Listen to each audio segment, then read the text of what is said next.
નવી હવેલી કરવી હતી. વિક્રમ સંવત 1917 યાદ રાખજો.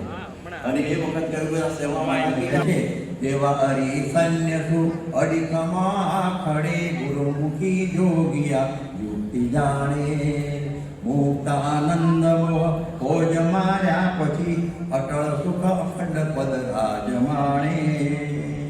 આવી વાત કરી મોટું હરિનું હમણાં આવી જશે હવનમાં હાડકા નાખ.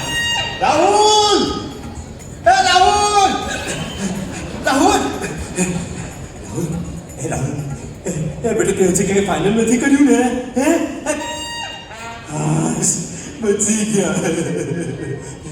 અરે શું પપ્પા તમે પણ જ્યારે જ્યારે મારા લગ્નની વાત ફાઇનલ થતી હોય છે ને ત્યારે કાં તમે કાં મમ્મી આડા પડો છો અને વાત અટકી જાય છે.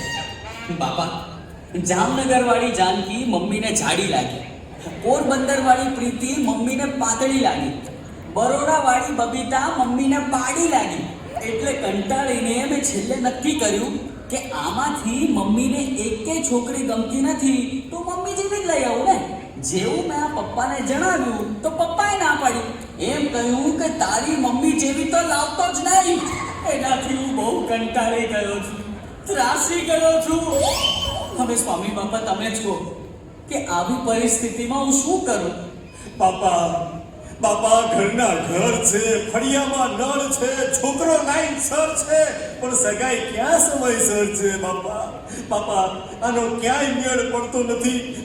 સમજ્યા? પણ ના, અહીં તો સ્વાસ્થ્યની પડી છે કોને? બધાને સ્વાદની પડી છે બસ. રાત્રે ઉઠીને અંધારામાં ફ્રીજ ખોલીને દૂધ પી જાઓ છો, છોકરાઓની ચોકલેટો ખાઈ જાઓ છો. શું કરવું મારે તમારું પપ્પા? મને ખરેખર સમજાતું નથી. બાપા, લવ્યો દરજી ગયો નથી, હજી જીવે છે અને એ પણ મારા જ ઘરમાં છે. હા, અરે ભાઈ, પણ અમારે વડીલોને 2 ટાઈમ સારું જમવા તો જોઈએ કે નહીં? હા, ના ના, મને એક વાતનો જવાબ આપ. અમે લોકો બીજું માંગીએ છીએ પણ શું? હા, શાક રોટલી બનાવો, પણ મોઢે લાગે એવા તો બનાવો. મમ્મી પણ એની સાથે ને સાથે જ હોય છે. એ કેમ નથી બોલતા? કેમ સભામાં સાંભળી જશે તો ઘરમાં ઘરું આવતું થઈ જશે, એ બીકે ને. અને એ પપ્પા, પપ્પા, તમે કઈ ઓછા સ્વાદિયા છો? યુટ્યુબમાં આખો દિવસ ખાવાના વિડીયો જોઈને વહુ બેટા આ બનાવો, વહુ બેટા એ બનાવો, એમ કયા કરો છો? અરે ભાઈ, 2 વસ્તુ કઈ બનાવવાની, એમાં આટલું સંભળાવવાનું? ઓહો રાહુલ, અરે આ લોકોની વાત સાંભળ્યા પછી તો મને લાગે છે કે તારા લગ્ન નથી થયા એ જ સારું છે. એ બેટા, હું શું કહું, આ લગ્ન કરવાનો વિચાર માંડી વાત. હા, હું તને કહું છું, માંડી વાત હા નહીં, આપણે ઘણા સુખી છીએ. હા, ના, ના. અરે બેસો છાનામાના. આજે અમારા બંને ભાઈની આવકમાં જમીન આસમાન કરીને આ છોકરાઓને કંઈક શિખામણ આપો. મહેરબાની કરીને આ છોકરાઓને કંઈક શિખામણ આપો. બાપા, કંઈક શિખામણ આપો. હવે રોવાથી કોઈ ફાયદો નથી, કારણ કે આ તમારું દુઃખ તમે જાતે ખોતરીને ઊભું કરેલું દુઃખ છે, જેના મૂળિયા તમે આજથી વર્ષો પહેલા વાવ્યા હતા. અને આ છે ને એના જ ફળ છે. યાદ આપ, તાતને બાંધી મીઠો છાંયડો આપતું ઘેઘુર વૃક્ષ એટલે ઘર સભા. સંબંધોમાં પડેલી તિરાડોને સાંધીને સંપ સુહૃદ ભાવ અને એકતાનો મહિમા શીખવતું અમોઘ શસ્ત્ર એટલે ઘર સભા. હા, યાદ આવી મને. મેં પણ ટીવી અને યુટ્યુબમાં ઘણીવાર ઘર સભાની વિડીયો જોઈ છે. અરે ઓ બબુચક, આ તારા યુટ્યુબ અને ટાયર ટ્યુબનો જન્મ પણ નહોતો થયો એના વર્ષો પૂર્વે પરમ પૂજ્ય પ્રમુખ સ્વામી મહારાજે ઘર સભાનો કોન્સેપ્ટ આપી દીધો હતો. પણ પોતાના દોષ દેખાય એવું પરિવારનું અદ્ભુત દર્પણ દર્શાવતો સંવાદ રજૂ કરવા બદલ તમામ યુવા વૃંદનો જોરદાર તાળીઓથી આપણે એક મકાન માલિકના ઘરમાં રહેતા ભાડુઆત જે બિન સત્સંગી હતા અને મકાન માલિક સત્સંગી હતા. ભાડુઆત આ સત્સંગીની ઘર સભામાં આવીને બેસતા, એમાં પ્રેરણા થઈ અને ભાડુઆતને પતિ પત્નીને ઝઘડો થયો, એની પત્ની દવા પીવા જતી હતી, ત્યાં ઘર સભાના શબ્દો યાદ આવ્યા અને પરિવાર બચી ગયો હોય તો એ પ્રમુખ સ્વામી મહારાજના શબ્દોને કારણે બચી ગયો છે.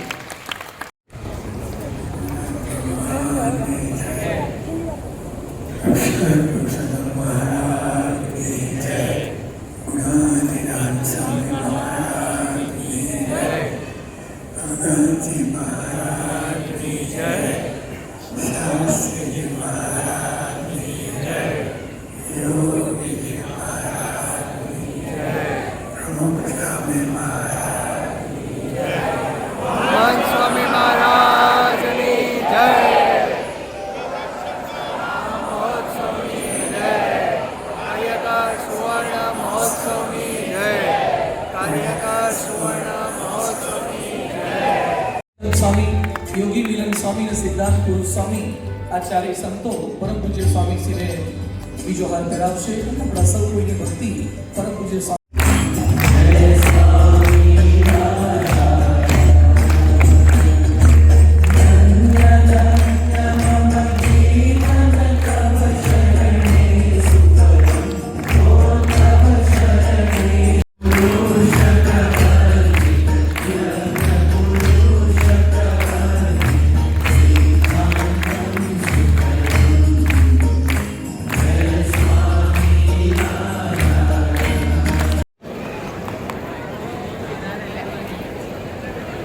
સાથોસાથ આપણે સૌ હરિભક્તો પાર્કિંગની અંદર પણ એ વ્યવસ્થા ખાસ ધ્યાન આપીએ.